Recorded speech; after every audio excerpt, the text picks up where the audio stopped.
So Freshworks has been the third startup journey for me. Do a startup. Once you're in a startup and once you get used to the energy, you always have that on your card.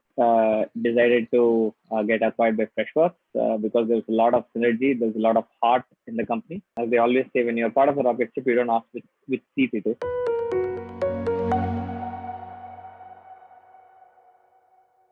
Thanks for having me in this series, Sanjay.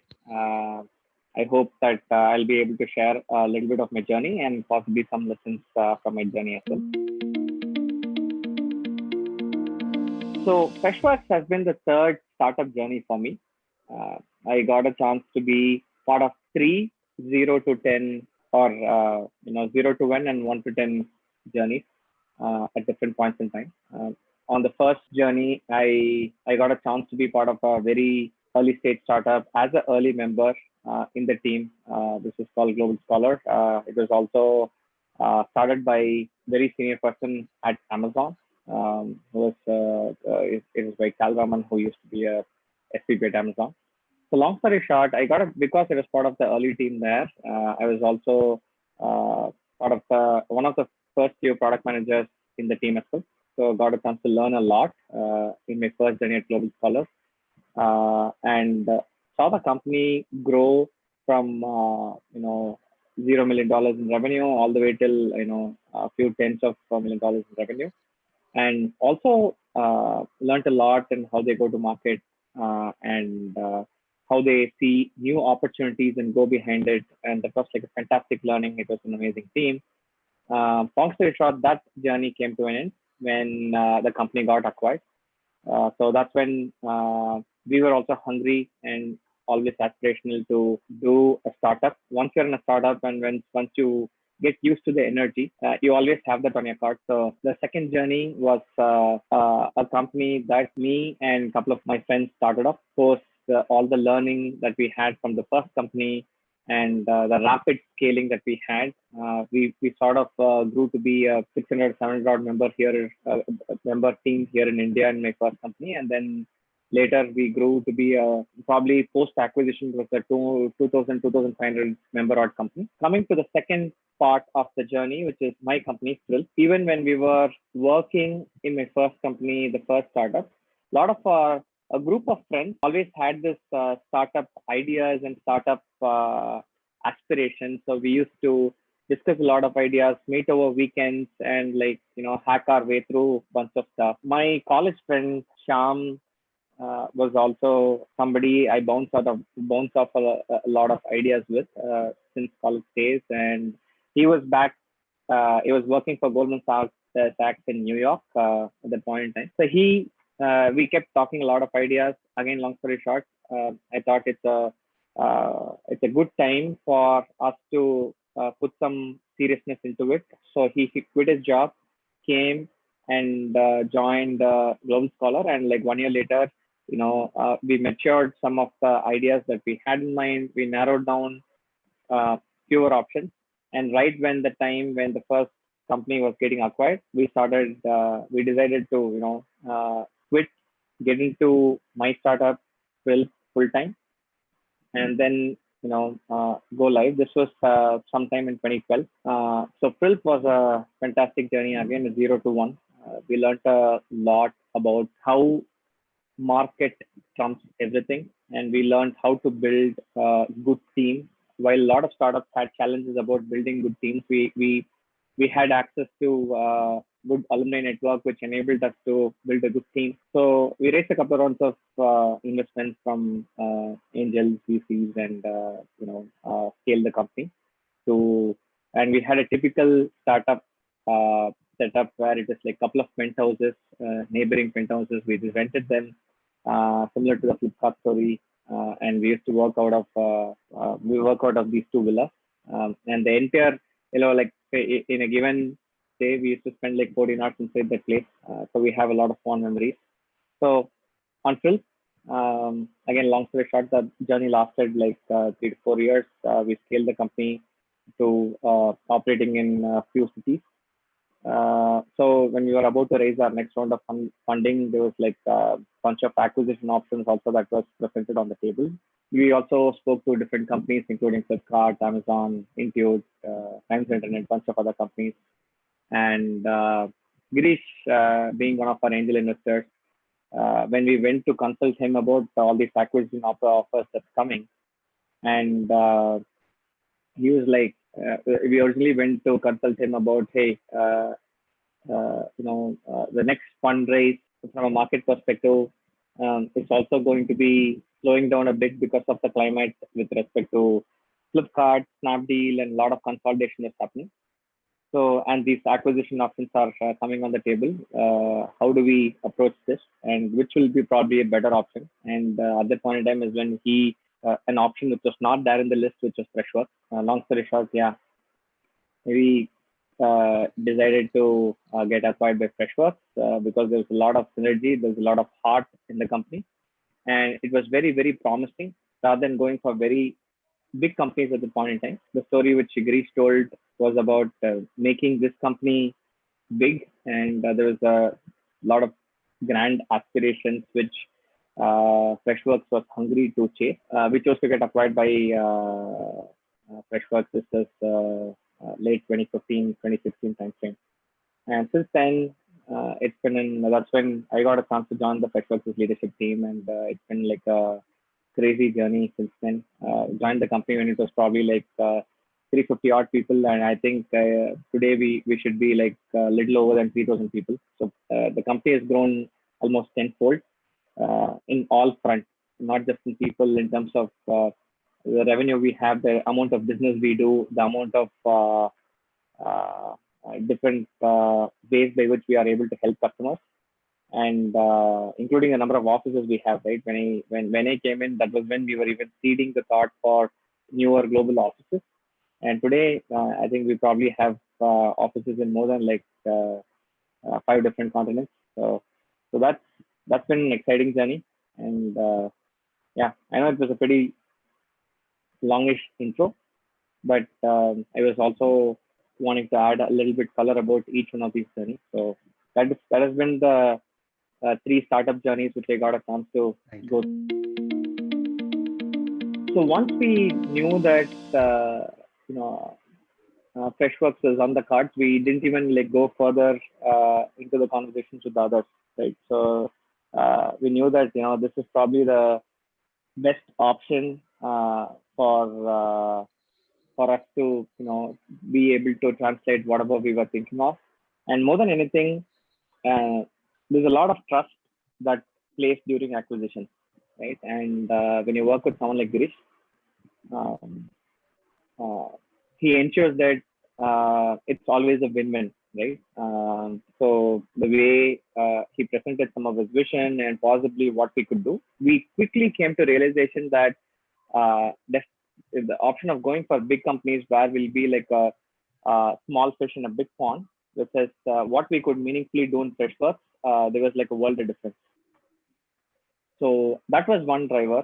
And the second important thing which Girish told is, hey, Amazon may have a brand and it is probably a very respectful big brand. They've done a lot of stuff. Let us basically join hands to create the next Amazon out of India, right?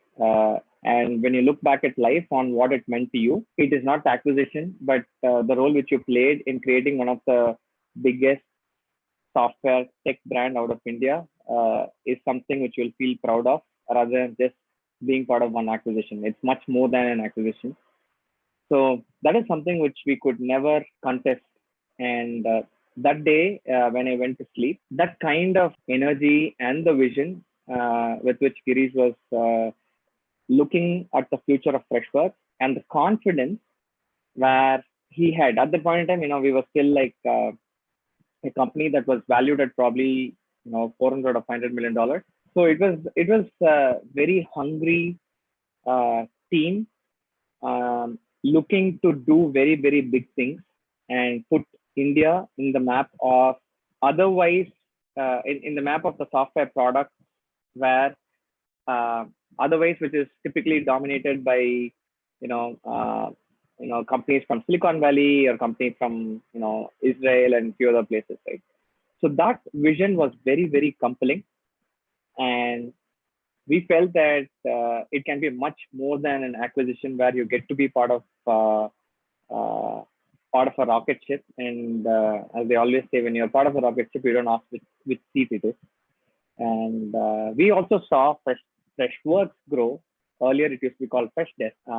I've seen Freshdesk from probably a 50-member company growing into a 250, 300-member company. I've been to one of the earliest offices of Freshworks, Freshdesk back then. Whenever we used to come to meet Girish for coffee chats on advice and all that, it used to be in 3 different or 4 different places in inside SP Infocity where the current office is housed.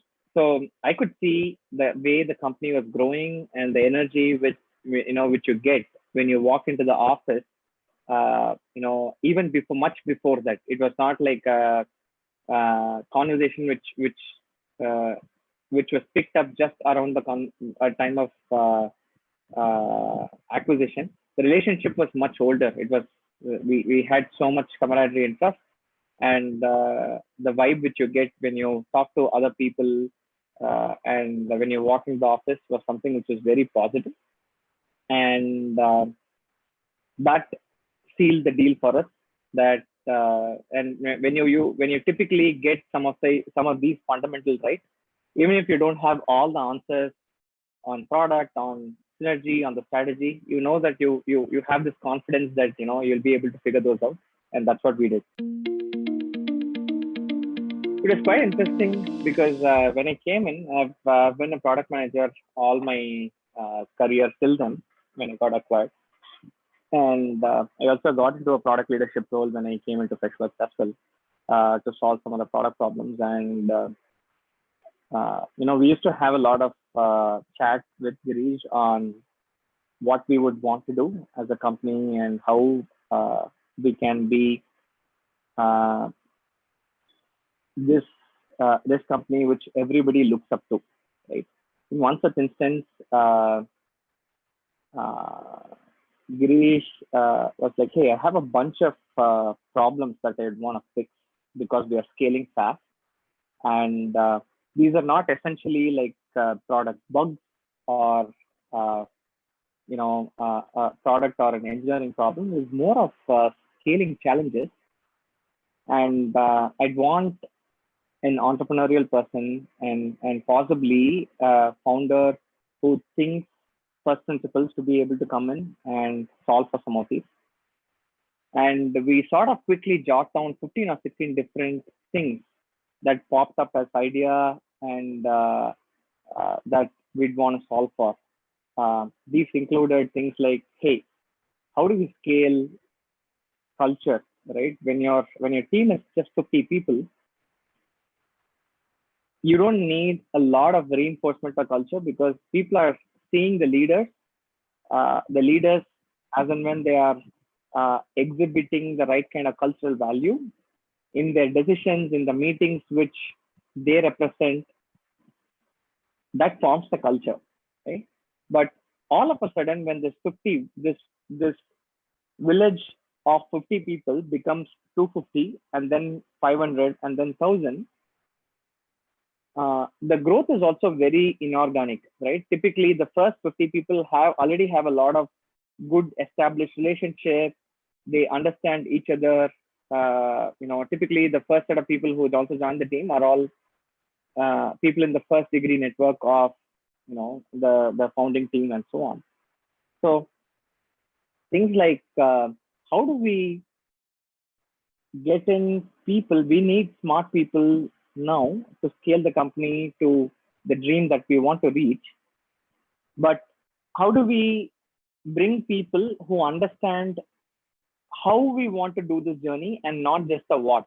What if we want to be probably one of the leaders in this space, probably achieve few milestones like become a company which is doing $2 billion in revenue and so on.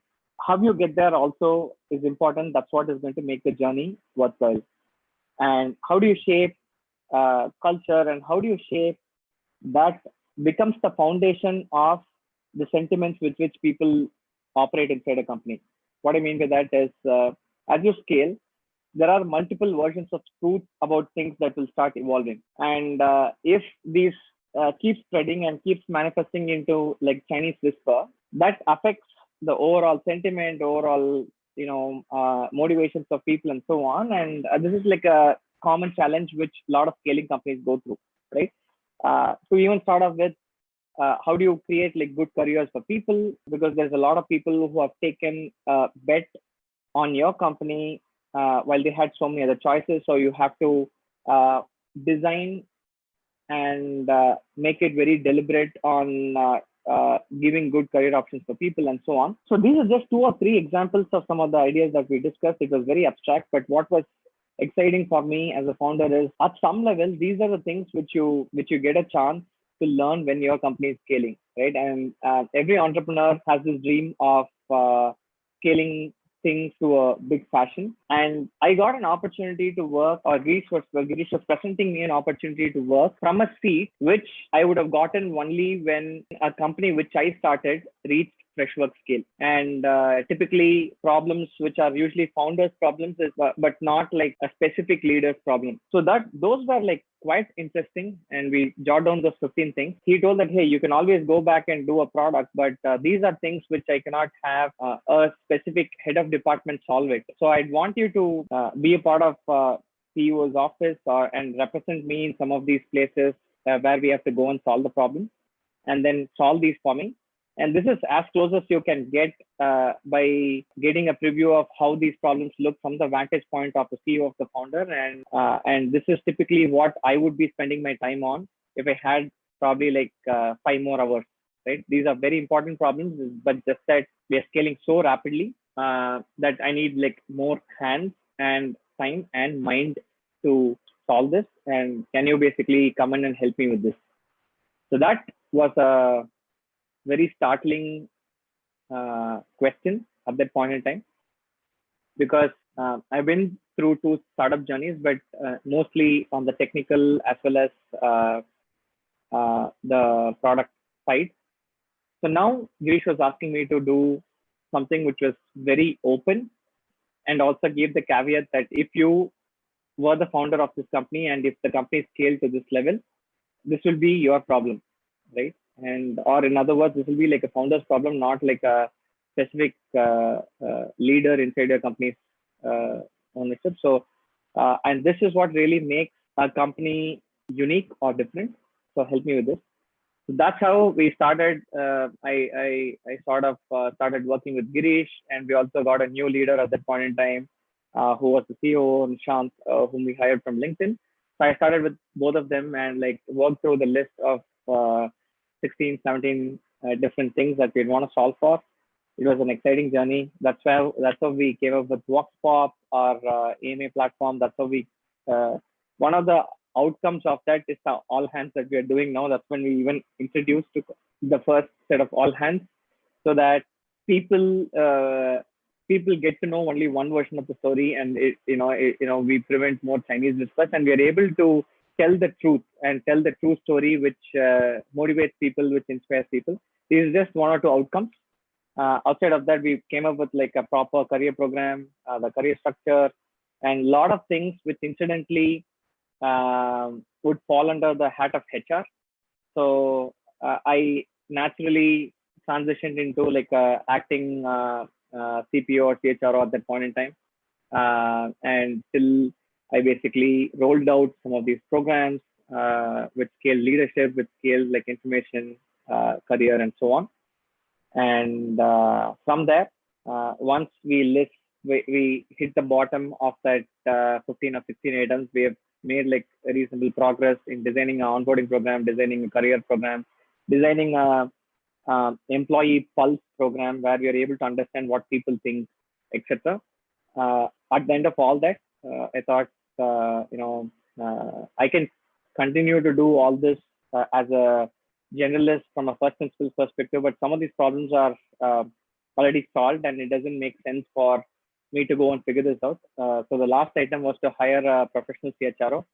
So we hired somebody at that point in time, and then I switched back to my old roots, which was product, and then I took over Freshteam at that point in time. Yeah, absolutely. So it was what I can call out very vividly is the company was small enough that we used to have something called the bio wall. It's still there in our block C, and Girish would just come in front of that place, and everybody will just gather around the cubicles, roughly around 300, 400 odd people, and we'll just set up a simple AV system with some speakers, and we'd start talking, right?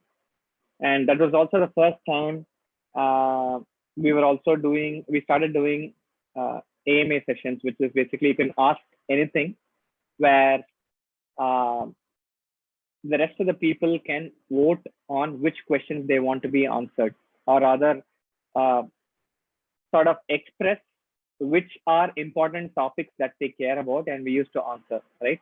And that was such a big revelation because as the company scales, one of the hard things to do is to get an accurate pulse of the people and what they care about. And typically, if you're in the core team or the founding team, uh, people who already have good rapport and relationship with you will find it very easy to walk up to you and share their thoughts honestly. But you're also the company starts expanding like concentric circles. So the subsequent concentric circles that you have, the new set of people who are coming in may not have the kind of relationship that you'd want, but may have a valuable input. So it was becoming harder and harder as we kept expanding to be able to get this ground up input and also to get uh, an accurate pulse of what people cared about. So the first all hands is where we basically rolled out these AMA sessions, and that proved out to be such a big hit where we would just open the platform like we quickly built this platform internally on our own, and till date for the last 5 years it has it's still been used very successfully.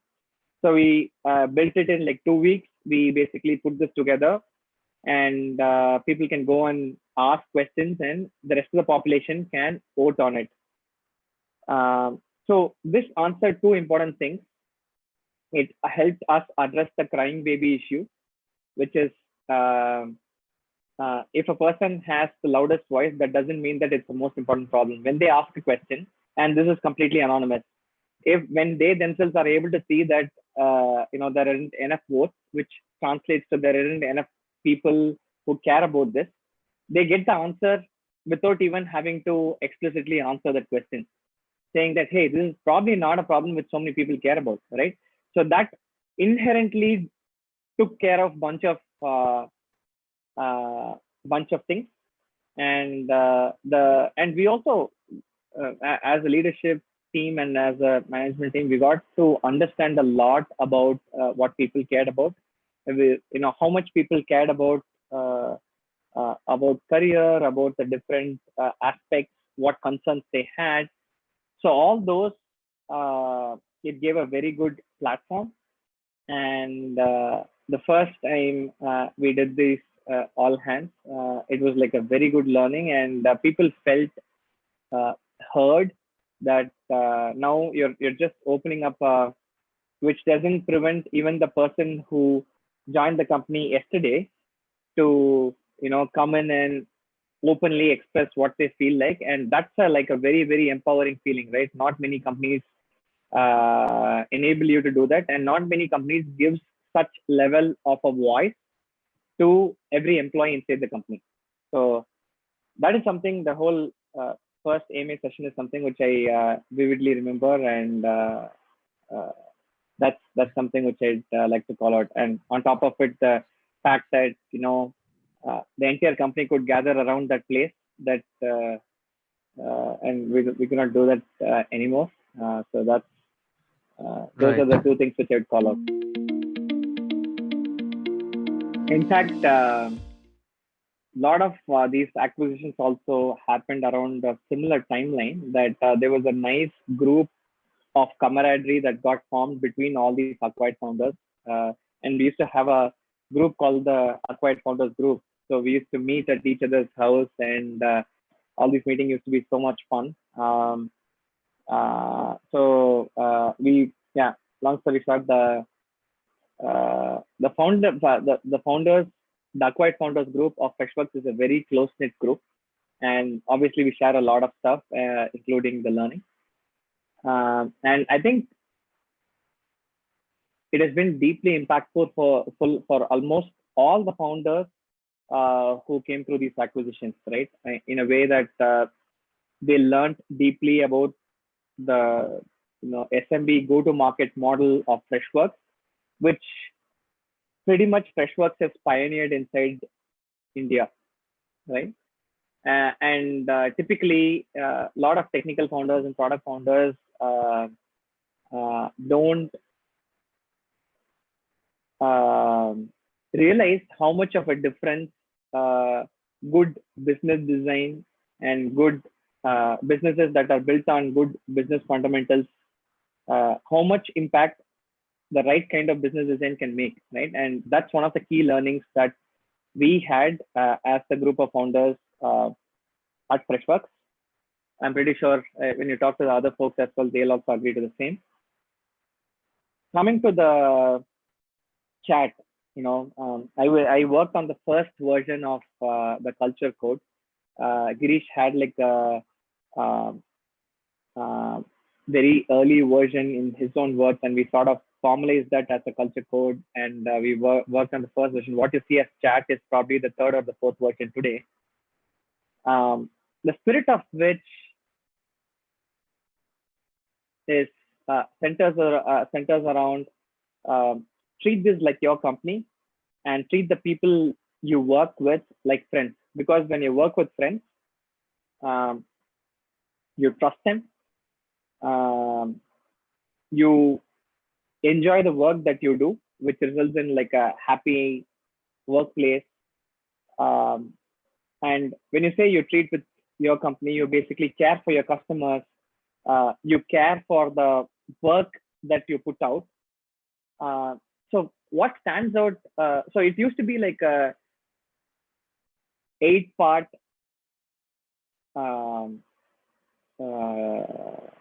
culture code that we used to have, which we have simplified further and further and made it as chat now. So what stands out for me is one, the happy work environment. Most people, when they see Freshworks' office, they think that happy work is all the free food and the fancy office, but the amount of care that is given to put people in middle of some of these decisions, employees in middle of some of the decisions about when they're making big decisions, and giving people chances when there are new problems that comes in. What that manifests into is like good opportunities by which people can grow, and work that sort of pushes people, that excites people. So that was the spirit of the happy work environment, in conjunction with having a team that you enjoy working with. And I could see this in action, right? And especially when you came from outside, you knew this huge ship that is working, and there's something that is working here which is making it special, because the company is like growing like crazy, right? But initially, I couldn't understand what it is, because Freshworks was built with very, very normal people. We didn't have a lot of IIT or IIM graduates or Stanford graduates at that point in time. And the company was I've worked in different companies, and we were part of Microsoft Accelerator and all that, where we have seen companies that was having a team that is that has a lot of these brands, right? And Freshworks was none of it, but was doing way better than any of the companies at that point in time, right? In terms of the business fundamentals and so on.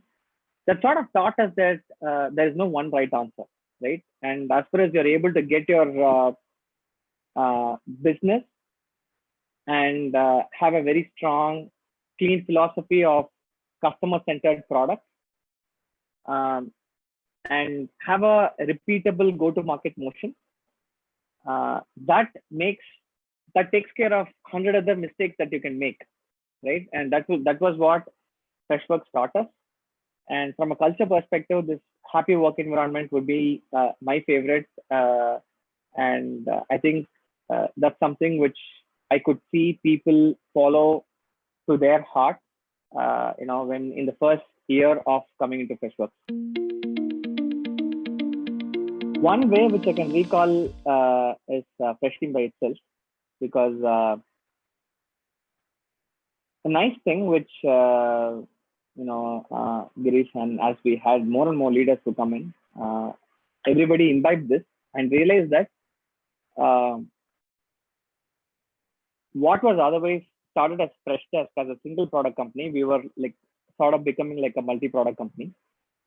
And by enabling more people to act like owners, act like entrepreneurs, we'll be able to move faster and we'll be able to solve big problems by making uh, by holding people or by empowering people to run it like their startup, right? And that's what Freshworks did at multiple instances.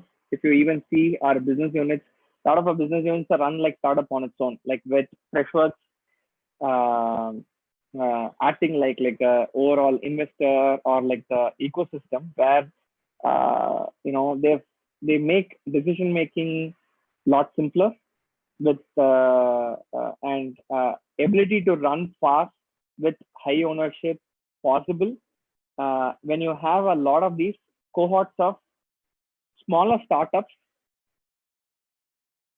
or product groups that work under the bigger umbrella of Freshworks. So that itself, from a thinking perspective, I think Freshworks has really taken this to the heart and enables every team to be run like a startup, where the owner of that particular team acts like the founder or the CEO of that particular group, and he or she has is made to think uh, like the founder of that particular group. It can be an engineering group, it can be like a product group, it can be a business unit at every level. So that kind of thinking with respect to how you structure teams has literally translated into a lot of entrepreneurial thinking as well as into execution of the work and in producing good products for the customers. So if you have to call out one thing, I think the way Freshworks constantly kept evolving the different structures of the team to keep it nimble and to keep the spirit of entrepreneurship at the heart of it, and to work backward from the customer. I think this is what in a way Freshworks has been like keeping its entrepreneurial spirit even for a small team in one corner of the company. Let me give you a simple analogy which will help you calibrate this better. So 10-15 years back, Google had this huge money making machine called Google Search, right? Whatever you put, wherever you sell, they're just making money. So at that point in time, they had they wanted to figure out, we cannot be like a one trick pony for the next 15 years. We have to start thinking of what will be the next identity of Google probably 10 years from now, right? Beyond just search. So they made like very tiny acquisitions called, which was later called Android Theme as well as Chrome. Chrome was basically a side project of some of the engineers in Google, and it is even funny that Eric Schmidt never knew that Chrome was being worked upon for a long time. And in one of the quarterly business reviews, this was like a small line item where it was called out that some engineers are working on this as a side project. So the point of just trying to make here is we also have like a bunch of big money making machines, which is our flagship product. Now is our time to create the next Apple Watch or the Android or the Chrome. What Apple Watch means for Apple, or what Android or Chrome means for Google, right? So 10, 15 years back, these would have been like a very small investment, very small 20, 30 member teams working in one corner of the Google. Today, practically Android has become the new Gen's OS, and Chrome has entered a market which was so dominated by Microsoft, so much so that there was a 97 or 98% market share for Internet Explorer, and Chrome has like completely taken that over by a huge margin. So what we are trying to do at Freshteam is to be, if Chrome or Android was for Google, Freshteam is for Freshworks, right? We want to be, Freshteam is envisioned to be the next growth driver for Freshworks, and hopefully, few years from now, we want Freshteam to be the rocket fuel for Freshworks in terms of growth, in terms of being able to sell to newer personas, and being able to sell more value or add more value to the existing thousands of customers that we have. So Freshteam, as you might be knowing, is a HR software. And the vision, again, for us is to be an all-in-one HR software. We started off with talent management, talent acquisition as a module, and we kept adding more capabilities. The end vision is to be that one HR software which any company needs to buy. And once we basically satisfy that, and to be able to fulfill the Freshworks' larger vision, which is around, being this company which can power every single department inside of a business, and give a very connected experience, so that you're as a leader of the company, of the business, you're able to take much more informed decisions with information from every department and every corner of your company, right? And that becomes very powerful. Today, every single company uses north of like at least 15 to 20 different software. To be able to connect all that, have an ecosystem. When you basically get an AirPod and use it on a Mac or a iPhone, the kind of experience that you get by having an ecosystem that is shared by your AirPods to your Mac to your iPhone, how the kind of seamless experience that you get, we stand a chance to create that to our customers, the hundreds of thousands of customers that we have, using the suite of products that we get, right? Maybe on employee experience or customer experience. So we hope that Freshteam will play an important role in fulfilling this particular vision of being able to power the HR team, and in turn, in HR team of a business, and in turn have a very strong ecosystem play of being able to connect the intelligence which this software has with other softwares like CRM or release management software, and add lot more value, and make insights which are otherwise lost into the weeds of the organization more accessible, right? So that's where we are heading to.